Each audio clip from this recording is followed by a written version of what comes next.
बच्चों, आज मैं इकाई 2 के मैं मज़दूर हूँ नामक पाठ, जिसके लिखने वाले हैं डॉक्टर भगवत शरण उपाध्याय जी हैं, पढ़ाने जा रही हूँ। और यह जो पाठ है वो आत्मकथात्मक शैली में लिखी गई है। तो आत्मकथा क्या होती है? गद्य की रचना है एक, जिसमें लेखक स्वयं के बारे में अर्थात अपने ही गुण दोषों का वर्णन करता है। वो कहलाता है आत्मकथा या उसी को अंग्रेजी में कहते हैं ऑटोबायोग्राफी। ठीक है। पाठ पढ़ने के पूर्व मैं आप लोगों को डॉक्टर भगवत शरण उपाध्याय जी के जीवन की संक्षिप्त जानकारी दूंगी। तो डॉक्टर भगवत शरण उपाध्याय जी का जन्म सन 1910 में उत्तर प्रदेश के बलिया जिले में उजियारपुर नामक स्थान में हुआ। इनकी भाषा शैली है तत्सम शब्दों से युक्त साहित्यिक खड़ी बोली का प्रयोग इन्हें अपनी रचनाओं में किए हैं।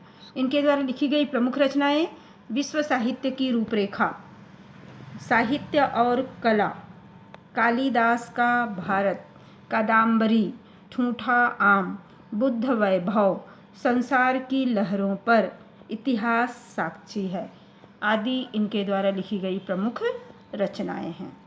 अब देखते हैं पाठ। मैं पढ़ रही हूँ, आप लोग ध्यान से देखिए। मैं मजदूर हूँ, जीवनबद्ध श्रम शक्ति की इकाई। मैं मेहनतकश मजदूर हूँ।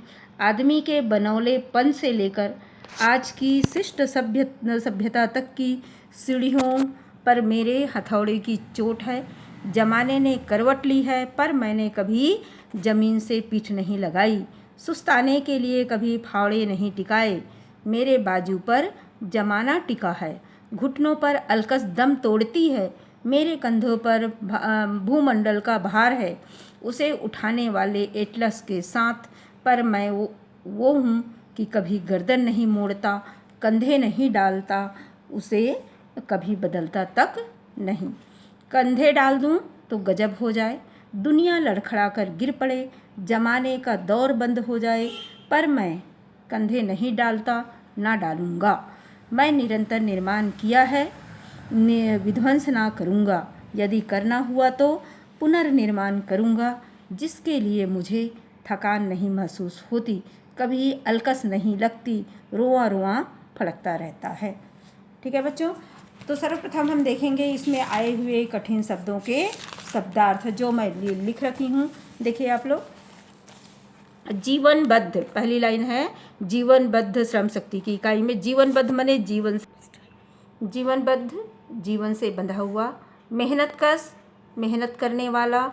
जमाने दिया है यहाँ, जमाने, जमाने माने होता है संसार। करवटली माने बदली।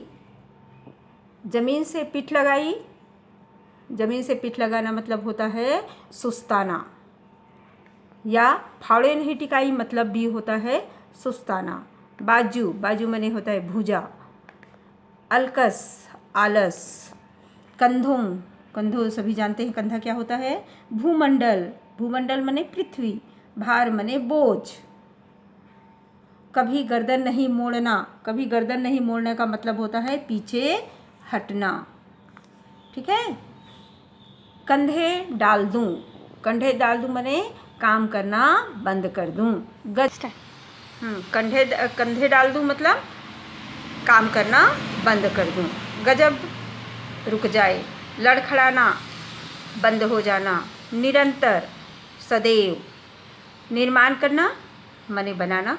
विध्वंस करना का मतलब होता है नष्ट करना, और पुनर्निर्माण का मतलब होता है पुनः बनाना, फिर से बनाना। रोआ रोआ फड़कता, रोआ रोआ फड़कता है दिया है यहाँ, तो रोआ रोआ फड़कना मतलब होता है तत्पर रहना। ये हुए आपके कठिन शब्दों के शब्दार्थ। उसके पश्चात हम देखते हैं क्या, संदर्भ। संदर्भ में बच्चों पहले की तरह पाठ का नाम और लेखक का नाम, ये हम पढ़ने जा रहे हैं वो गद्यांश है। तो प्रस्तुत गद्यांश डॉक्टर भगवत शरण उपाध्याय द्वारा लिखित मैं मजदूर हूँ नामक पाठ से लिया गया है। फिर इन पंक्तियों में क्या बताने का प्रयास कर रहे हैं? श्रम और श्रम के महत्व का वर्णन करते हुए श्रमिक की कर्तव्यपरायण भावना का वर्णन किया गया है। ये आपके प्रसंग। व्याख्या में देखिए, मैं मजदूर हूँ जीवनबद्ध श्रम शक्ति की इकाई। लेखक कहते हैं, भगवत शरण उपाध्याय जी कहते हैं कि मैं क्या हूँ? एक मजदूर हूँ, काम करने वाला मजदूर, जीवन से बंधी हुई श्रम शक्ति की इकाई। कहने का मतलब है प्रत्येक श्रम के कार्य मजदूर ही करते हैं। जो मेहनत का काम होता है वो कार्य कौन करता है? मजदूर। इसीलिए प्रत्येक श्रम के कार्य मजदूर ही करते हैं। इसलिए लेखक ने जीवन से बंधा हुआ श्रम शक्ति की इकाई कहा है।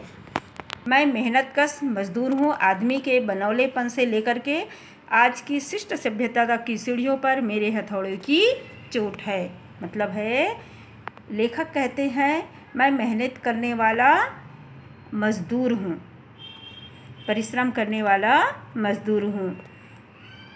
आदि मानव या असभ्य समाज से लेकर के आज के सभ्य शिष्ट समाज तक के विकास का कार्य मेरे ही मेहनत के फलस्वरूप हुआ है।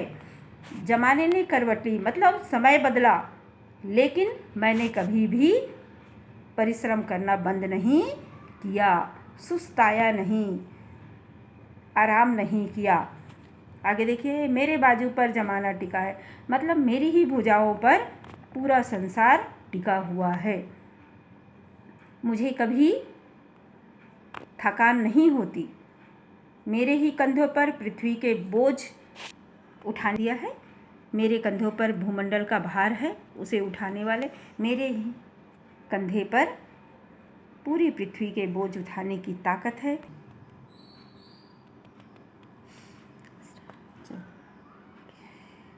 बोलूं?